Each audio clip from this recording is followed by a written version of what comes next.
Welcome back সবাইকে। আমি অনিন্দিতা, থাকি আমেরিকার টেক্সাসে। আজ কিন্তু সকালটা শুরুই হয়েছে একটু বেশি ব্যস্ততার মাধ্যমে। একেই সোমবার, বাচ্চাদের স্কুল, তুহিনের অফিস সবই চলছে। তার সাথে আজকে আবার তুহিনের এক কলিগ ডিনারে বাড়িতে আসছে। মেনু অলরেডি ডিসাইড করে ফেলেছি। স্টার্টারে চা তো থাকবে, তার সঙ্গে ভাবছি একটু পোট্যাটো স্যান্ডউইচ আর ফিশ ফ্রাই বানাবো। আর মেন কোর্সে চিকেন বিরিয়ানি, তার সঙ্গে হালকা করে একটু বুঁদি রায়তা বানিয়ে দেবো। আর তার সঙ্গে ভাবছি একটু মটর পনির আর কড়াইশুঁটির কচুরিও বানাবো। আর ডেজার্টে অলরেডি গোলাপ জামুন করা আছে, সেটাই ভাবছি সার্ভ করে দেবো। সকাল থেকেই তাই রান্নার তোড়জোড় শুরু করেছি। এবার মুশকিল হলো যে সময় সে আসছে, তুহিন তখন কিন্তু রিনিকে নিয়ে যাবে পিয়ানো ক্লাসে।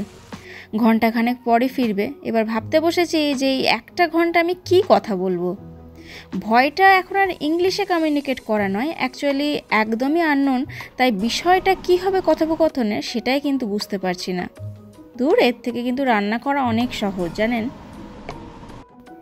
ম্যারিনেশনের ব্যাপারগুলো সকাল সকাল করে নিচ্ছি। ফিশ ফ্রাইটাও প্রথমে ম্যারিনেট করে রাখবো, আর তার সঙ্গে চিকেন বিরিয়ানির যে চিকেনটা সেটাও ম্যারিনেট করব। একটু আগে যতটা কনফিডেন্সের সঙ্গে কথাটা বললাম আজকে যে ইংলিশে কমিউনিকেট করাটা এখন আর ভয় নয়, সেটা কিন্তু আজ থেকে 7 বছর আগে জানেন আদৌ তেমন ছিল না। স্পেশালি আমার মতন একজনের জন্য যার পুরোটা কেটেছে বাংলা মিডিয়ামে একটা স্কুলে, তার জন্য তো সেটা কোনোভাবেই সহজ ছিল না। তবে স্কুল জীবন বেঙ্গলি ভার্সনে কাটলেও কলেজের 3টে বছর আর ইউনিভার্সিটির 2টো বছর কিন্তু ইংলিশ ভার্সনেই পড়তে হয়েছিল। সেই ট্রানজিশনের সময়টা ছিল ভয়ানক। একেবারে মনে হচ্ছে যে পুকুর থেকে তুলে নিয়ে গিয়ে কেউ যেন সমুদ্রে ফেলেছে। তো যাই হোক, প্রথমটা বেশ সমস্যা হলেও 5টা বছর কিন্তু মোটামুটি ভালোভাবেই উতরে দিয়েছিলাম। কিন্তু তারপর চাকরি সূত্রে আবার গিয়ে পড়লাম সেই বাংলা মিডিয়াম স্কুলেই। ওখানেই কিন্তু ইংলিশের রীতি। কিন্তু একটা ব্যাপার ছিল যে ইংলিশ সাবজেক্টটাকে বরাবরই ভালো লাগতো। ভেবেছিলাম গ্র্যাজুয়েশন করলে ইংলিশেই করব, কিন্তু কোনো কারণে সেটা আর হলো না। আসলে আমেরিকায় আসার আগে ইংলিশ লেখাটা বা বোঝাটা খুব একটা সমস্যা ছিল না আমার কাছে, কিন্তু স্পোকেন ইংলিশ সেটাকে একেবারেই পাতে দেওয়ার মতন ছিল না আমার। এদিকে তুহিন অলরেডি একবার ইউকে ঘুরে এসেছিল। তারপরে ও বহু বছর আইটিতে থাকার জন্য ও ভালো ইংলিশ বলতে পারতো। তবে আমার সাথে বলার চেষ্টা করলেই ওকে ধমকে একবারে থামিয়ে দিতাম। এরপরে 2016 শেষের দিকে যখন এখানে এসে পড়লাম, তখন বুঝতে পারলাম যে কি ফাঁপড়ে পড়েছি। নিউ জার্সিতে উঠেছিলাম আমরা শুরুর দিকে। বাড়ির আশেপাশের প্রতিবেশীরা বেশিরভাগই দেশি। খুব আনন্দ পেলাম, কিন্তু মজা টের পেলাম দুদিনেই, যখন দেখছি তারা হয় তেলেগু নয় ইংলিশে কথা বলছে। তেলেগুর তো মাথা মুন্ডু কিছুই বুঝতে পারছি না, আর ইংলিশ বুঝছি কিন্তু বলতে পারছি না। সে যে কি বাজে অবস্থা। ইয়েস আর নো এতেই কাজ সারছিলাম। তাতেও যখন হলো না, তখন কিন্তু বেছে নিলাম এসকেপ মেকানিজম। যেখানেই দেখি জটলা, আমি আর সেখানে নেই, অ্যাভয়েড করে পালাচ্ছি। দলে যদিও 1-2জন একটু গুজরাটি বা মারোয়ারি পেয়েছিলাম, কিন্তু 2-একটা হিন্দি সেন্টেন্সে কথা বলার পরে তারাও কিন্তু সেই দেখছি ইংলিশেই কথা বলছে। আসলে অলরেডি তারা কয়েক বছর এখানে থাকার জন্য তাদের অলরেডি এক্সপিরিয়েন্স হয়ে গেছিলো। আর বাঙালি তো দূরবীন দিয়েও খুঁজলে পাওয়া যেত না। যে কজন বাঙালি পেয়েছিলাম তারা অবশ্য বাংলাতেই কথা বলতো, কিন্তু সে তো ধরুন শুধুমাত্র কোনো একটা চেনা জানা সার্কেলে। তার বাইরে যখনই কোনো বার্থডে পার্টি বা ক্রিসমাস বা পিকনিকে যেতাম, নিজেকে শুধু গুটিয়ে রাখতাম। কথা বলার অনেক কিছুই থাকতো, কিন্তু যেটা বলবো সেটাকে মনে কনস্ট্রাক্ট করে সেন্টেন্স বানাতে বানাতেই দেখতাম টাইম আপ, নেক্সট ডিসকাশন শুরু হয়ে যেত। এই তো গেল ধরুন পাড়ার কথা। এবার বলি বাইরের কথা। দোকানপাট, ডাক্তারের অফিস, যেখানেই যাই আমি সেখানে আগে খুঁজতাম যে কোনো দেশি কিছু পাচ্ছি নাকি। আগে দেশি ডক্টর খুঁজতাম, কিন্তু দেশি ডক্টরের কাছে গিয়েও দেখলাম ও বাবা, এ তো সেই ইংলিশ ছাড়া কিছুই বলে না। তখন তুহিনই কথা বলতো তাদের সাথে, আর আমি বোবার মতন শুধু চুপচাপ শুনতাম। আবার দোকানে গেলে তারা ইংলিশ বলে ঠিকই, কিন্তু তার সাথে জানেন এখানে স্প্যানিশ ভাষারও খুব প্রচলন আছে। আপনি যদি ইংলিশে কথা নাও বলতে পারেন, ওরা স্প্যানিশে কিন্তু কথা বলতে পারে। কিন্তু আমি তো ইংলিশ যেটুকু বা বুঝতে পারি, স্প্যানিশ তো সেটুকুও বলতে বা বুঝতে কিছুই পারি না, তাই তাতেও কোনো লাভ হলো না। এখানে জানেন প্রচুর মেক্সিকান মানুষজন আছে যারা স্পেশালি লেবারের কাজ করে। তারা বিশ্বাস করেন ইংলিশের ইটাও বোঝে না। সিম্পল যদি একটা কোশ্চেন করেন যে what's the price of it, সেটাও ওরা বোঝে না।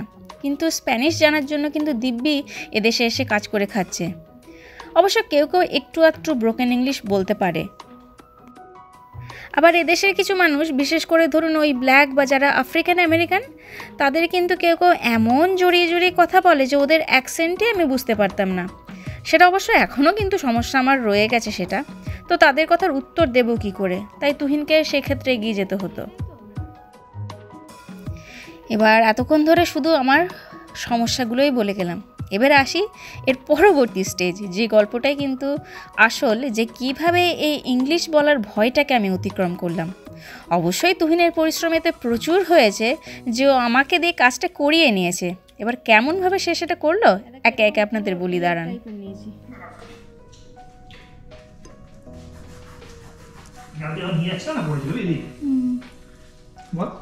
এই যে এরকম পুরো রেক্ট্যাঙ্গেল টাইপের করে দিবে। আমাদের তো খাইনি আমরা, ফিশ ফ্রাই। হ্যাঁ 8 পিস হচ্ছে, হয়ে যাবে।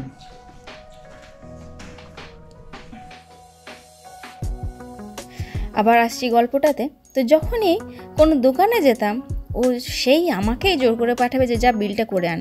আমি যত পালাতে চাই ও তত ধরে বেঁধে নিয়ে যেত। আমি সেই মরিয়া হয়ে ওকে রিকোয়েস্ট করছি, আচ্ছা তুই অন্তত পাশে দাঁড়া, যা বলার না হয় আমি বলবো। এতে কোনো সময় দাঁড়িয়েছে, আবার কোনো সময় ইচ্ছে করে সেই সময়টা পালিয়ে গেছে। আসলে আমি হয়তো ব্রোকেন ইংলিশ বলে দেবো, কিন্তু ভয় পেতাম যে ওরা যেটা বলবে সেটা যদি বুঝতেই না পারি।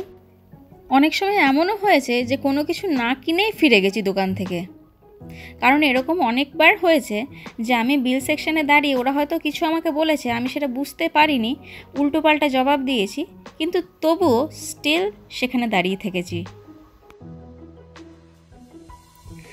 আবার ধরুন এয়ারপোর্টে চেক ইনের সময় বা অন্য যে কোনো জায়গায় যখন কোনো ওয়াশরুম ইউজ করব, কিন্তু কি করে জিজ্ঞেস করব, সেই সংকোচে তুহিনকেই সেই পাঠাতাম। আর ও এক জায়গায় দাঁড়িয়ে থেকে বলতো, তোর দরকার তুই বল, জিজ্ঞেস না করে।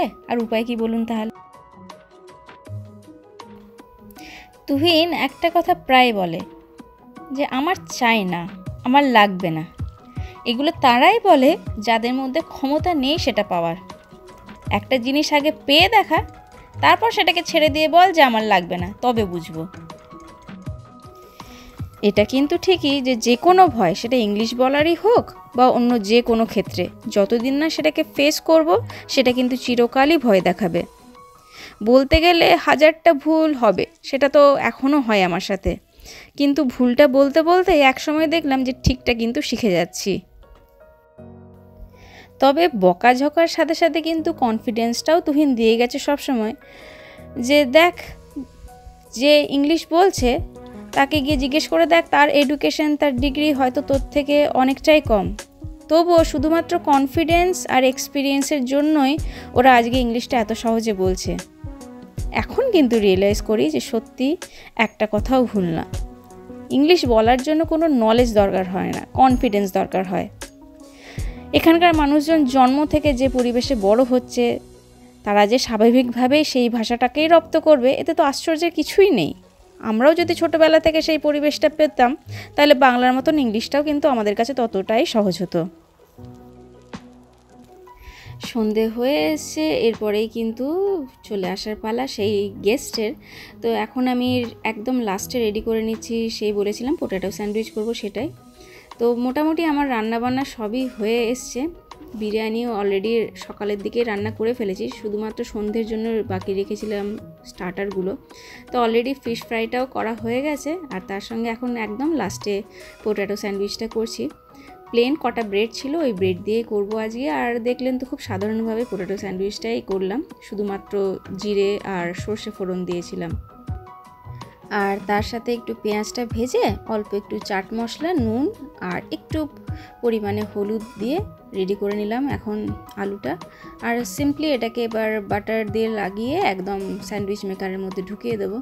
তো আজকে সিম্পল মেনু রেখেছি, কারণ প্রথম কথা উনি একজনই আসছেন, ফ্যামিলি আসছে না। ফ্যামিলি থাকলে সেখানে বাচ্চাদের কথা একটু ভেবে অন্য কিছু করতে হয়। তো যেহেতু আজকে সেরকমভাবে বাচ্চারা থাকছে না, আর রিনিরনও তো ওরা তো ডাইরেক্ট স্কুল থেকে এসে বিরিয়ানি খেয়ে নেবে, তাই ওদের জন্য আলাদা করে কিছু বানালাম না। আর এই আগের দিনের গোলাপ জামুন আমি করেই রেখেছিলাম, সেটাকে হালকা একটু গরম করে নিলাম আবার। আর তার সঙ্গে চাটাও কিন্তু বসিয়ে দিয়েছি। ব্যাস মোটামুটি আমার স্ন্যাক্স রেডি।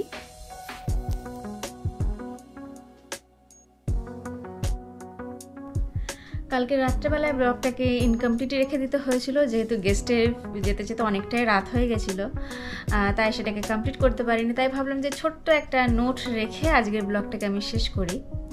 আমি জানি যে আমার মতন দেশে বিদেশে ছড়ানো প্রচুর মহিলা রয়েছেন যারা ইংলিশ বলতে চান, কিন্তু বিশ্বাস করুন আমি আমার ব্যক্তিগত অভিজ্ঞতা থেকে বলছি, ইংলিশ বলাটা কিন্তু সহজ যদি আপনি সেটাকে সহজ বলে মনে করেন। আমার মতন একটা ছাপোষা বাংলা মিডিয়ামে পড়া মেয়ে, সে যদি ইংলিশ বলতে পারে, যদিও আমার কিন্তু এখনও কারো কারো অ্যাকসেন্ট বুঝতে একটু অসুবিধা হয়, কিন্তু সেক্ষেত্রে আমি তাদেরকে উল্টে জিজ্ঞেস করতেও ভয় পাই না যে I couldn't get you, can you please repeat once more. এ তো হয়তো আমি একবারে বুঝি না, দুবারে বুঝি না, কিন্তু থার্ডবার কিন্তু ঠিক বুঝতে পারি। তবে ইন্ট্রোভার্ট আমি আজও প্রতি দুটো কথার পর তৃতীয় কথাটা আর খুঁজে পাই না যে আমি কি বলবো, তাই তো মাঝে মধ্যেই চলে আসে আপনাদের সামনে আমার মনের কথা খুলে বলতে বা গল্প করতে। তো যাই হোক, সিচুয়েশনকে ফেস করতে হবে, যেখানে গেলে ইংলিশ বলতে হবে সেই জায়গাগুলোতেই বেশি করে যেতে হবে। যেমন আমার মতন মানুষ যে এককালে এখানে এসেছিল এটা ভেবেই যে যদি আমেরিকা থেকে কিছু নিয়ে যেতে পারি সেটা হচ্ছে আমার এই ইংলিশ বলার ক্ষমতাটা।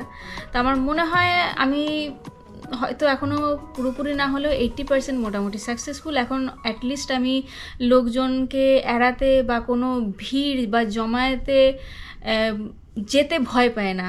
আমি এখন সব ভাষাভাষীর মানুষের সঙ্গেই, যারা ইংলিশে আর কি কথা বলেন, আমাদের দেশি মানুষেরা, সে তেলেগু হোক, তামিল হোক বা শ্রীলঙ্কান হোক, সবার সঙ্গেই কিন্তু এখন ইংলিশেই কথা বলি।